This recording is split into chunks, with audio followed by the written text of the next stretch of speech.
सर्वस्य नेतारं वेतारं कर्मभोगतां ज्ञातारं विश्वतत्त्वानां वन्दे तद्गुणलब्धये। नमो अरिहन्तारं नमो सिद्धाणं नमो आयर्याणं नमो वज्रायाणं नमो लोये शवसाहुरम्।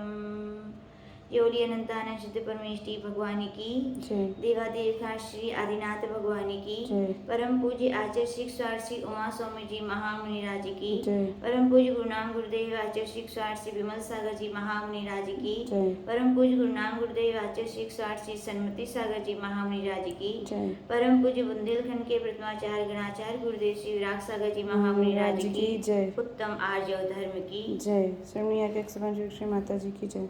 आज हम सभी यहाँ पर पर्युषण पर्व की पावन बेला में तृतीय धर्म यानी आर्य धर्म के दिन तृतीय अध्याय का यहाँ पर वाचन प्रारंभ कर रहे हैं। आचार्य भगवान पहले और दूसरे अध्याय में जीव तत्व का वर्णन करने के बाद तीसरे अध्याय में पुनः यहाँ पर जीव कहाँ कहाँ निवास करते हैं तो इसका वर्णन इसमें प्रारंभ हो रहा है। यहाँ आचार्य भगवान 3 प्रकार के लोक हैं, ऊर्ध्वलोक, मध्यलोक और अधोलोक का यहाँ पर वर्णन करेंगे। और सर्वप्रथम आचार्य भगवान यहाँ बता रहे हैं कि यह जीव जब पाप के भार से भारी हो जाता है तो उनके पाप के जो फल हैं, जो दुख हैं, उन्हें भोगने के लिए उसे नरक जाना पड़ता है। ऐसे ये नरक अधोलोक में हैं और ये क्रमशः 7 भूमियों के अंदर हैं। उन यहाँ पर आचार्य भगवान उसी 7 नरक की भूमियों का पहले सूत्र में यहाँ पर कथन कर रहे हैं। रत्न शर्करा भालुका पंक धूम तमो महात्मा प्रभा भूम्यो घनाम्बु वाताकाश प्रतिष्ठा सप्ता धोधा। यहाँ पर आचार्य भगवान ने सूत्र में प्रभा शब्द कहा है। यह प्रभा शब्द प्रत्येक शब्द के साथ लगाना चाहिए, यानी रत्न प्रभा, शर्करा प्रभा, बालुका प्रभा, पंक प्रभा, धूम प्रभा, तम प्रभा और महातम प्रभा। यह क्रमशः नरक की 7 पृथ्वियाँ होती हैं। ये कैसी है नरक की पृथ्वियाँ? तो आचार्य भगवान कहते हैं सप्ता धोधा, यानी 7 पृथ्वियाँ ये अधोधा यानी क्रमशः नीचे नीचे हैं। पहली पृथ्वी के नीचे दूसरे नरक भूमि है, तीसरी है, चौथी है, 5वीं, 6वीं, 7वीं है। ऐसी ये 7 भूमियाँ हैं। उन 7 भूमियों ये किसके आधार से हैं? तो आचार्य भगवान यहाँ कह रहे हैं घनाम्बु बाताकाश, यानी कि 7 भूमियाँ घनो दधि वात वलय के आधार से हैं। घनो दधि वात वलय घनवात वलय के आधार से है और घनवात वलय तनुवात वलय के आधार से है और तनुवात वलय आकाश के आधार से। और आकाश स्वप्रतिष्ठित है, उसे किसी अन्य के आधार की आवश्यकता नहीं है। सीधा अर्थ निकलता है प्रभा यानी आभा, रत्नों की प्रभा के समान जिसकी चमक है वो क्या है? रत्न प्रभा है। शर्करा, शर्करा का अर्थ यहाँ पे शक्कर नहीं लेना है, ध्यान रखें, कंकड़ लेना है, यानी कंकड़ की प्रभा वाली भूमि शर्करा प्रभा है। बालुका यानी रेत के समान प्रभा वाली भूमि बालुका प्रभा है। पंख यानी कीचड़ के समान प्रभा वाली भूमि पंख प्रभा है। धूम यानी धुएं के समान प्रभा वाली भूमि धूम प्रभा है। और तम यानी अंधकार में प्रभा वाली भूमि तम प्रभा है। और महा यानी घोर गहरे अंधकार के समान जो भूमि है वो क्या है? महात्रिपा प्रभा है। इस प्रकार से ये 7 भूमियाँ हैं। इनमें ही 7 प्रकार के नरक पाए जाते हैं। उन नरकों के नाम आप सभी जानते हैं, धम्मा, वंसा, मेघा, अंजना, अरिष्ठा, मघवा और माघवी। ये 7 नरकों के नाम हैं। आचार्य भगवान कह रहे हैं कि इन 7 नरकों में वे पापी जीव अपने पाप के भार के फल को भोगने के लिए वहाँ जाते हैं। और कोई ना कोई जीव जब किसी गति में जाता है तो उसकी आयु का निश्चित होता है, कितनी उत्कृष्ट आयु होती है। और पहले ऐसा भी कहा जाता है जब कोई जीव जिस गति में जाता है तो उसके रहने के विशेष विशेष स्थान होते हैं। तो वहाँ पर आचार्य भगवान से शिष्य पूछ रहे, भगवान उन नरक की पृथ्वियों में नारकी कहाँ रहते हैं? तो आचार्य भगवान यहाँ पर कह रहे हैं कि वे नारकी बिलों में रहते हैं। बिल कितने होते हैं? तो यहाँ पर आचार्य भगवान उसकी संख्या बताने जा रहे हैं। तासु 33 पंचविंशति पंचदश 10 पंचोनैकस नरक सहस्राणी पंचचैव यथाक्रमम। यहाँ पे एक शब्द आया सहस्राणी, इसका उच्चारण का सभी लोग ध्यान रखें। त्रा नहीं है, श्रा है, यानी शा षड़क का आधा शा और रा, उसको सहस्त्राणी नहीं पढ़ते, सहस्राणी पढ़ते हैं। तो सीधा हो गया सत यानी 100, सहस्त्राणी यानी 1000। सत सहस्राणी का अर्थ होता है 1 लाख, यानी कि यह सत सहस्त्राणी शब्द क्रमशः सबके साथ लगाना है, यानी अर्थ हुआ 63 सत्सहस्त्राणी, 25 सत्सहस्त्राणी, 15 सत्सहस्त्राणी, 10 सत्सहस्त्राणी, 30 सत्सहस्त्राणी और 95 सत्सहस्त्राणी। और पंच एक अलग से शब्द है, तो सीधा अर्थ हो जाता तासु यानी उन पृथ्वियों में 30 लाख, 25 लाख, 15 लाख, 10 लाख, 3 लाख, 5 कम 1 लाख और केवल 5, यानी 7वीं जो नरक की भूमि है वहाँ पर केवल 5 बिल हैं। और ऐसे सारे बिलों को यदि मिला देंगे तो यहाँ पर 84 लाख बिल यहाँ पर हो जाते हैं। तो आचार्य भगवान ने यहाँ पर कहा कि ये जीव इन बिलों में उत्पन्न होते हैं और वहाँ पर भारी दुख भोगते हैं। तो आचार्य भगवान से शिष्य पूछ रहे, भगवान नरकों में कैसे कैसे दुख होते हैं? तो आचार्य भगवान तीसरे सूत्र में कह रहे हैं, नारका नित्या सुतर लेश्या परिणाम दे वेदना विक्रिया। यहाँ पे कह रहे नारका ये नार की जीव, नित्य यानी हमेशा। अब यहाँ भी जो अशुभतर शब्द है वो क्रमशः सबके साथ जोड़ना चाहिए। अशुभतर लेश्या, अशुभतर परिणाम, अशुभतर देह, अशुभतर वेदना और अशुभतर विक्रिया, यानी कि नारकियों की निरंतर 6 प्रकार की लेश्याएं में 3 अशुभ लेश्याएं हैं। तो नारकियों की वे 3 ही अशुभ लेश्याएं होती हैं, शुभ नहीं होती हैं। परिणाम भी, यानी कि आचार्य भगवान कह रहे हैं कि परिणाम यानी स्पर्श रसगंध वर्ण शब्द इनसे लिए जाते हैं। क्षेत्र के निमित्त से अत्यंत दुख के कारण यह सब भी अशुभतर अशुभतर ही यहाँ पर कहे गए हैं। फिर आचार्य भगवान कह रहे देह, यानी कि अशुभतर देह ही होती है। नारकियों की अशुभ नाम कर्म की उदय से उनके शरीर बेडोल यानी कि विकृति वाले होते हैं। यद्यपि उनके शरीर में मांस मज्जा आदि नहीं पाया जाता, फिर भी वे देव अपनी विक्रिया के द्वारा उसे बड़ा बीभत्स ऐसे अशुभतर बनाते। तो अशुभतर देह। अशुभतर वेदना, यानी कि वहाँ पर वेदना भी नरकों में शीत उष्ण की आप सभी 6 ढाला में पढ़े हैं, कितनी भीषण वहाँ की वेदना होती है। उष्ण वेदना, बहुत सारी वेदनाओं के बारे में यानी नरकों में कही गई है। और नरकों में विक्रिया भी अशुभतर ही होती है। नार की जीव कितना ही सोचें कि हम विक्रिया से अच्छा कुछ बनाने, लेकिन वहाँ के क्षेत्र का प्रभाव है कि वो वहाँ पर जो भी बनाते हैं विक्रिया से वो अशुभतर ही बनाते, यानी कि दूसरों को सताने के लिए चक्र, हथियार, पर्वत, वन आदि, कढ़ाई। यद्यपि वहाँ पर नरकों में ये सब चीजें व्यवस्थाएं नहीं होती हैं, लेकिन नारकी एक दूसरे को सताने के लिए स्वयं ही शह, पशु यानी ये सब वो स्वयं बनते हैं, यानी कि उनकी अशुभतर वहाँ पर विक्रिया भी होती है। शिष्य पूछ रहे भगवान क्या वहाँ पर यही दुख है कि अन्य भी दुख है? तो आचार्य भगवान अगले सूत्र में कह रहे नहीं, वहाँ पर और भी दुख हैं। परस्परो धीरे दुखा, यानी कि परस्पर में भी वे एक दूसरे को क्या भयंकर दुख देते हैं। वहाँ कोई नया नारकी जब उत्पन्न होता है तो सारे नारकी उसको टूट पड़ते हैं, उसको सताते हैं। और भी उनके लिए कुअवधि ज्ञान होता है, तो उसके प्रभाव से वे वहाँ पर रहने वाले अपने जो परिचित लोग पूर्व भाव के रहे हैं, जिनको उनने सताया है या उनने जिनको सताया है, वे एक दूसरे को निरंतर काटते मारते वहाँ पर सताते रहते। तो परस्पर में भी वहाँ पर बहुत बड़ा दुख वहाँ पर सहना पड़ता है। और भी अन्य प्रकार के क्या दुख होते हैं? शिष्य पूछ रहे हैं। तो आचार्य उमा स्वामी महाराज कह रहे हाँ, संक्लिष्टा सुरोधीरे दुखाश प्राक चतुर्थ्या। प्राक चतुर्थ्या का अर्थ है चौथी पृथ्वी के पहले यानी तीसरी पृथ्वी तक। वहाँ पर संक्लिष्टा असुर धीरित, यानी कि जो संक्लेश परिणाम वाले असुर कुमार जाति के, अम्बावरीश जाति के देव होते हैं, वे भी वहाँ जाकर एक दूसरे को उनकी पूर्व की पर्यायों का स्मरण कराते हैं और आपस में लड़ाई करवाते हैं। यानी कि वहाँ पर जैसे मान लीजिए कोई माँ और कोई पुत्र, कोई भाभी, कोई ऐसे अन्य जीव वहाँ पहुँच जाते, तो वे देव जाके पूर्व पर्याय का उनके सब स्मरण कराते हैं बातों को। और वहाँ पर चूंकि क्षेत्र का प्रभाव रहता है कि उनके लिए सब कुछ उल्टा ही उल्टा दिखता है, अशुभतर।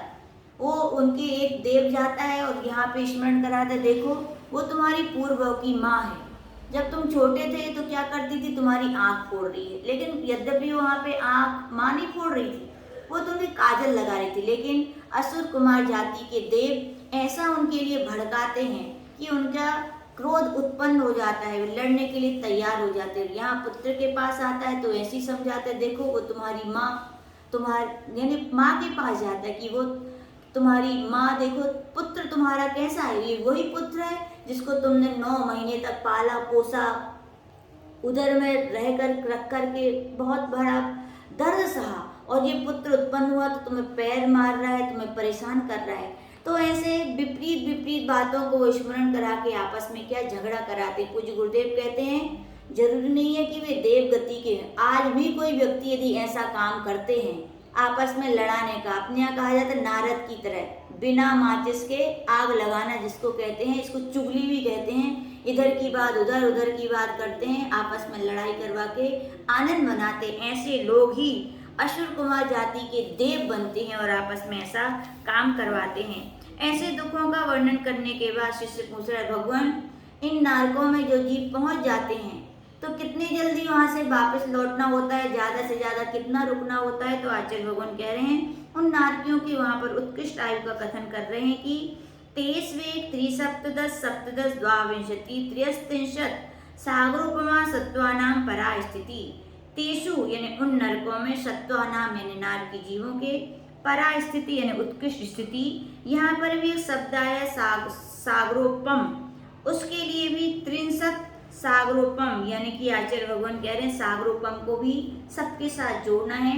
1 सागरोपम, 3 सागरोपम, 7 सागरोपम, 10 सागरोपम, 17 सागरोपम, द्वाविंशति सागरोपम और 63 सागरोपम, यानी कि सीधा अर्थ हो गया वहाँ के पहले नरक की उत्कृष्ट आयु 1 सागर, फिर क्रमशः 3 सागर, 7 सागर, 10 सागर, 17 सागर, 22 सागर और 33 सागर वहाँ की आयुपन को जाननी चाहिए। ऐसे नरकों की आयु को सुन करके लोग घबराते हैं। आज के लोग थोड़ा कष्ट आता है कि बस मर जाते मर जाते मर जाते। याद करना चाहिए भैया अपन ने नरक गति में जाकर सागरों सागरों ऐसे कष्टों को सहा है। लोग धर्म साधना के लिए कहते तो बोलते कष्ट होता है, तो भैया ध्यान रखना धर्म साधना का जो कष्ट आप समझ रहे हो कष्ट नहीं है, वो तो कष्टों से छुटकारा दिलाने वाला है। क्योंकि आचार्य भगवान कहते हैं किसी व्यक्ति को यदि सफर करना है, धूप का रास्ता है, छाए का रास्ता है, 1 घंटा लगना है, तो आप किस में पसंद करोगे? छाए में जाना पसंद करोगे ना। तो आचार्य भगवान कह रहे व्रतों को लेकर भैया छाया में जाओ, स्वर्ग की यात्रा करो। और क्या है आवृतों में, व्यसनों में, पंचेंद्रियों के पापों में डूबता जो व्यक्ति है वो धूप यानी कि नरक के दुखों को उनको सहना पड़ता है। यानी कि यहाँ अधोलोक के नारकियों के और भी यहाँ पर तो बहुत कम यहाँ पर विस्तार कर रहे हैं अन्य ग्रंथों से नरकों के दुखों को सुन करके अपन को वैराग, संवेद, भाव, भीरुता आनी चाहिए कि हम ऐसे काम ना करें कि हमें नरक जाना पड़े। लोग बात बात पर कहते थोड़े कष्ट मर जाते मर जाते मर जाते। याद रखना पूज्य गुरुदेव कहते हैं ऐसा जो लोग बार बार मरने की बात कहते हैं वे निगोदिया बनते हैं। एक श्वास में 8-10 बार, जहाँ मरने का नाम सुन के लोगों को भय लगता है, वहाँ जब एक श्वास में 18 बार जन्म मरण करना पड़ेगा तो क्या दुख सह पाओगे भैया? नहीं सह पाओगे ना। इसलिए सीख लो। अब कितने भी कष्ट आए, ज्यादातर महिलाएं सुन लें, हर बात में कुछ हुआ मरना मरना मरना मर जाते। अब से अब एक बात सीख लो, मर जाते नहीं, क्या कहना सीखना है? तर जाते। तो इस प्रकार से नरकों का यहाँ पर वर्णन समाप्त हुआ। शिष्य पूछ रहे भगवान जो ऊर्ध्वलोक और अधोलोक के बीच में मध्य लोक है वहां पर क्या क्या चीजें हैं उनका भी में समझाइए। तो आचार्य भगवान यहाँ पर कह रहे हैं जम्बूदीप लमड़ो दादया सुनामानो द्वीप समुद्रा। यहाँ दीप ना बोले, यहाँ द्वीप है। क्या है यहाँ पे? द्वीप। तो कह रहे हैं कि यहाँ पर इस मध्य लोक में शुभ नाम आना, शुभ नाम वाले, अच्छे नाम वाले जम्बू द्वीप को आदि लेकर और लवण समुद्र को आदि लेकर ऐसे असंख्यात द्वीप और समुद्र हैं। सबसे पहले द्वीप का नाम जम्बू द्वीप और सबसे पहले समुद्र का नाम लवण समुद्र, ऐसा जानना चाहिए। शिष्य पूछ रहे भगवान ये द्वीप और समुद्र कैसे हैं, इनका विस्तार कैसा है, आकार कैसा है? तो यहाँ पर बता रहे हैं द्विर द्विर विस्कंभा पूर्व परिक्षेपणो वलयाकृत्यः, यानी कि द्विर विस्कंभा प्रत्येक द्वीप और समुद्र दूने दूने विस्तार वाले और पूर्व परिक्षेपणों पहले पहले के द्वीप समुद्र को घेरे हुए हैं। और किसके समान? बलियाकृता, चूड़ी के समान। बचपन में छोटे छोटे बच्चे खेल खेलते थे, बहुत सारी चूड़ियाँ इकट्ठी कर देते थे, फिर छोटी को सबसे बीच में रख के फिर उससे बड़ी फिर उससे बड़ी फिर ऐसे जमा लेते थे।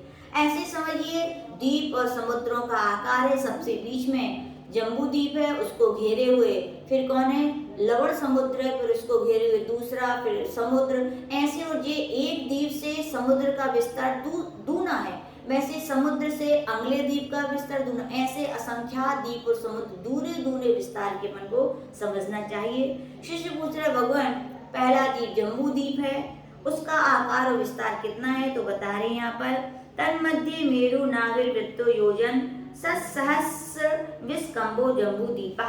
यहाँ पे कह रहे जम्बू द्वीपा विस्कंभा, जम्बू द्वीप का विस्तार कितना है, तो कह रहे हैं सहस्र यानी 1,00,000 योजन। कितना है जम्बू द्वीप का विस्तार, 1,00,000 योजन है। और जम्बू द्वीप के तन मध्य, उस जम्बू द्वीप के मध्य में मेरु, एक मेरु पर्वत है, उसका नाम पहला सुदर्शन मेरु है। और नाभि यानी वो नाभि के समान, कैसा है, नाभि के समान वृत्त और थाली के समान गोल है, यानी नाभि के समान बीचों बीच है और थाली के समान गोल है। यहाँ पर ध्यान रखिएगा पृथ्वी क्या है, थाली के समान है, जो साइंस कह रहा है ना लट्टू के समान गोल है या संतरे के समान गोल है, ये सब बातें भ्रांति में डालने वाली हैं। अपन कभी इस विषय पर और चर्चा करेंगे। यहाँ पे इतने जानेंगे कि पृथ्वी जो है क्या है, वो समतल है, किसके समान है, थाली के समान है, पृथ्वी गोल नहीं है और ना पृथ्वी घूमती है, ये बात भी आप लोग ध्यान रखें। तो आचार्य भगवान यहाँ कह रहे हैं जैसे शरीर में नाभि होती है, वैसे जम्बू द्वीप के बीचों बीच नाभि के समान सुदर्शन मेरु है और जम्बू द्वीप 1,00,000 योजन का और थाली के समान गोल है। तो यहाँ पर आचार्य भगवान ने कहा जम्बू द्वीप का नाम जम्बू द्वीप इसलिए क्योंकि जम्बू द्वीप के बीचों बीच में जम्बू नाम का एक वृक्ष पाया जाता है। आचार्य भगवान से शिष्य पूछ रहा है भगवान जम्बू द्वीप में क्या क्या चीजें हैं, तो आचार्य भगवान कह रहे हैं वहां पर क्षेत्र हैं, उनके नाम कह रहे हैं भरत हैमवत हरि विदे रम्यक हिरण्यवतैरावत वर्षा क्षेत्राणी। तो यहाँ पर वर्षा शब्द बहुवचनात्मक है, तो यहाँ पर सबके साथ जोड़ना है, भरत वर्ष, हेमवत वर्ष, हरि वर्ष, विदे वर्ष, रम्यक वर्ष, हिरण्यवत और ऐरावत वर्ष, ये क्रमशः 7 क्षेत्रों के नाम हैं। शिष्य पूछ रहे भगवान एक क्षेत्र जब दूसरा क्षेत्र प्रारंभ होता है तो कोई सीमा होती है, तो यहाँ पर सीमा करने वाली ऐसी क्या चीज है, अपने यहाँ तो कोई लाइन बाउंड्री कर दी जाती है कि ये क्षेत्र की समाप्त दूसरा क्षेत्र प्रारंभ, तो वहाँ पर क्षेत्रों का विभाजन किसके द्वारा होता है, तो आचार्य भगवान कह रहे हैं क्षेत्रों का विभाजन पर्वतों के द्वारा होता है। तो आगे सूत्र कह रहे हैं तद विभाजना पूर्व परायता हिमवन महाहिमवन निषद नील रुक्मी शिखरणों वर्षधर पर्वता। यहाँ पर वर्षधर का अर्थ पर्वत होता है, ये शब्द भी क्रमशः सबके साथ जोड़ना है। तो कह रहे हैं तद विभाजना उन क्षेत्रों को विभाजन करने वाले पूर्व परायता यानी पूर्व से लेकर पश्चिम की ओर फैले हुए क्रमशः हिमवन वर्षधर, महाहिमवन वर्षधर, निषद वर्षधर, नील वर्षधर, रुक्मी वर्षधर और शिखरण वर्षधर, ये क्रमशः 6 क्या हैं, पर्वत है, इन्हें कुलाचल भी कहते हैं, ऐसा अपन को जानना चाहिए। शिष्य पूछ रहे भगवान इन कुलाचलों के क्या कोई रंग भी है क्या, तो आचार्य भगवान कह रहे हाँ, तो कह रहे हैं हेमार्जुन तपनीय वैडूर रजत हेममया। यहाँ भी मया शब्द है, वो क्रमशः सबके साथ जोड़ लीजिए, हेममया, अर्जुनमया, तपनीमया, वैडूरमया, रजतमया और हेममया, यानी कि क्रमशः पर्वतों के रंग हेम यानी स्वर्ण के समान है, सोने के समान है, अर्जुन यानी चांदी के समान, तपनी यानी तपाए हुए लोहे के समान है, वैडूर यानी नीलमणि के समान है, रजत यानी कि चांदी के समान है, अंतिम जो वहाँ पर पर्वत है वो हेममय यानी स्वर्ण के समान है, ऐसा जानना चाहिए। शिष्य पूछ रहे भगवान हमारे यहाँ के पर्वत तो ऊपर थोड़े कम और नीचे नीचे फैल जाते हैं, क्या वैसी पर्वत है क्या वहाँ पर, अपने यहाँ के पर्वतों पर पेड़ पौधे लगे रहते हैं तो क्या वहाँ भी ऐसे ही है, तो बोला नहीं, वहाँ पर कुछ विशेषता है। तो यहाँ पे बता रहे हैं मणि विचित्र पार्श्वा ऊपरी मूल्य चा तुल्य विस्तारा, कह रहे हैं वहाँ के पर्वत ऊपरी यानी ऊपर, मूल्य यानी नीचे, चा यानी मध्य में कैसे हैं, तुल्य विस्तारा एक विस्तार वाले, यानी हमारे जैसे यहाँ के पर्वतों के समान नहीं है। जैसे एक दीवार होती है अपने यहाँ ऊपर नीचे मध्य में एक विस्तार वाले, ऐसे दीवार के समान भी पर्वत हैं। और इन पर्वतों के पास यानी तट भागों पर मणि विचित्र यानी बहुत सारे प्रकार की मणियां उनमें खचित हैं। अब कोई सुन के सोच रहे होंगे काश में मिल जाती, तो ध्यान रखिए वहां पर ऐसी व्यवस्था नहीं है, वो तो खचित है, उनमें जड़ी हुई हैं, तो ऐसा अपन को समझना चाहिए। शिष्य पूछ रहे भगवान उन पर्वतों की क्या विशेषता है, तो आचार्य भगवान कह रहे हैं उन पर्वतों पर तालाब हैं। अपने यहाँ भी कोई जो गुजरात के पावागढ़ वगैरह